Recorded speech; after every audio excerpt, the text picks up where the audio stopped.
Who doesn't love planning? Me, I kind of don't love planning. One of my students inside of Story Vault recently said this about Instagram stories. I need to find a good workflow to create and then post these stories. I have so much content and it's almost impossible to stay organized. One of the most common questions I get about Instagram stories is, what do I post when? It's the 2 W's. Everyone wants to make content in their business way easier. I mean, we're business owners, we've got a lot going on, and content isn't the only thing. So if you've ever struggled to be consistent with your Instagram stories, to plan what to even share, to just feel organized with your Instagram content, you're in the right place, because today I'm going to share with you how to plan your Instagram stories. And stay tuned until the end, where I'm going to give you a little challenge that you can put into practice today so that you can actually see results back to your business today. This system that I'm about to share with you has been used by thousands of my students inside of Story Vault who have said things like, shout out to Elise Darma for her Story Vault. Last night as I was prepping new content for social, I loved having prompts to create content around. I have stories upon stories prepped, planned, and ready to use through the end of my launch now, and it saved me so much time to do.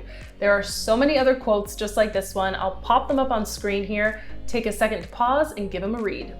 I'm Elise Darma, and I've helped thousands of entrepreneurs, freelancers, and creators like yourself use Instagram so that it actually becomes a revenue stream in their business. And today I am showing you how to plan your Instagram stories. Who doesn't love planning? Me, I kind of don't love planning. When planning your Instagram stories, the first thing you're going to want to do is implement the 3X system. I've made that name up, but just go with it. More accurately, it's the 3 times system. What I mean by this is you're going to want to share to your stories 3 times a day, in the morning, the afternoon, and the evening. Simple, right? What do I share in the morning? What do I share in the afternoon? What do I share in the evening? Listen, I get it. Me telling you to post 3 times a day is like, yeah, sure, easy for you to say. I can do it, but like, what do I say 3 times a day? Keep watching because I got more coming for you. Mornings. If you're having one of those mornings and you just don't know what to say or you don't want to be on camera, the easiest thing you can share in your Instagram stories in the morning is simply an agenda of your upcoming day. So you can think of this as, here's what I've got going on today, here's my to-do list. This is becoming quite a popular trend on Instagram. You can pull in a pretty image from someone else's feed, share it to your stories, and then put in your to-dos, just like my friend copywriter Tay. You can make it a simple text-based post like my friend Franny and jazz it up with GIFs. Or if you're feeling up for it, you can even film a clip of yourself like my friend Megan Mins, add your to-do list, and even jazz it up with music if you'd like. I'm telling you, this kind of morning content does not get old.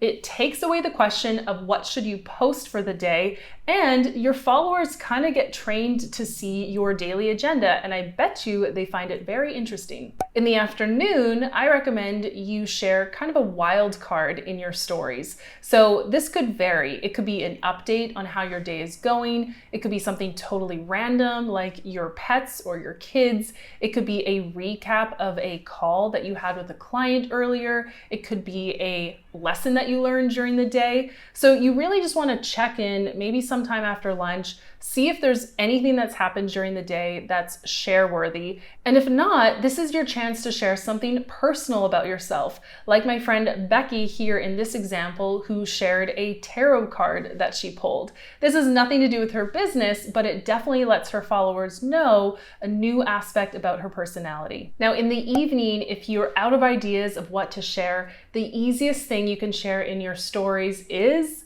a recap of your day. So you can pull open your to-do list that you shared in the morning. You can even check off the things that you did, or if that sounds like too much work, you can just jump on camera like my friend Lexi here and talk about how your day went. This type of content is pretty easy to make, and it really solidifies that personal connection that your followers are starting to feel with you. You know, you gave them a heads up on what you were going to do during the day. Now you're recapping how your day went. That's exactly what you would do with a friend, and that's the point.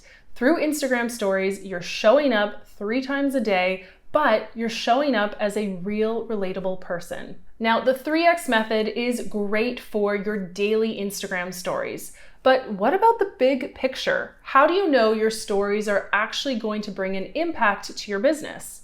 Well, my friend, that's why I created the story seasons method, because your business goes through seasons just like the weather. I've covered the story seasons method in depth right here in this video, so go ahead and check it out. But just to give you a little recap, the 4 seasons of business are visibility, engagement, lead generation, and sales. Now, spoiler alert, for most businesses, they're going to be in a season of visibility or engagement for most of the year. And lead generation is kind of always in the background, and sales usually comes in spurts, especially when you're live launching. So I want to talk about visibility. That's usually the longest season for all of us because, let's be honest, who can't use more fresh eyeballs to their business? So when you're looking at the story seasons method and you're wondering which season you're in, when in doubt, go with visibility. When you're in a season of visibility and you're creating content for your stories, the number one rule I have is to create content in your stories that allows you to shout out other accounts. That's the whole key, because when you tag another account in your story, they get a notification in their DMs that you've mentioned them. And then they have the beautiful option to reshare your stories with their followers. This is how you get new eyeballs onto your business. So when you're wondering who you can shout out in your stories, look for coaches, brands, students, tools, industry partners, even people who might be competitors. Go ahead and shout them out. Just give them some love or some praise or a compliment, or even just to let your followers know, like, FYI, they're a great resource. And I bet you chances are they're going to reshare your story with their followers. Pause. This is my challenge for you. Pause this video right now. Open up your Instagram stories and take a minute to shout someone out. It could be a client, a student, a coach, a brand that you love, a YouTube teacher perhaps, if you would like. But go ahead and shout them out. You could be talking on video, or you can create a text-based post in your stories, whatever you prefer. The key is you want to type in their handle name using the @ symbol so that their username pops up. You can choose their username and then officially tag them in that story. Once you go ahead and publish that story, they're going to get that notification and they can reshare your story with their followers. Now, just a little hint about this, because I do get tagged in quite a few stories now by my lovely Story Vault students. And what's best from a brand perspective is if you can make your story match their brand and their vibe, chances are you're going to get it reshared. But if your story looks like really crazy with GIFs and colors and whatnot, then chances are the brand might not feel comfortable sharing that story. So if you want your story shared, take the extra minute to make it look like something that that person would typically share in their stories. If you like this concept of visibility and tagging other accounts and you're sort of losing ideas on who you can tag, well, my friend, you are invited to check out Story Vault. It is a vault of 800 Instagram stories and prompts for all seasons of business, including visibility, engagement, leads, and sales. I will leave the link for Story Vault right below this video. Go ahead and check it out and grab it while you still can. To ease in revenue, I'll see you in the next video. Thanks for watching this training on planning your Instagram stories. If you liked it, please give this video a like and don't forget to subscribe to my channel so that you don't miss any future trainings just like this one.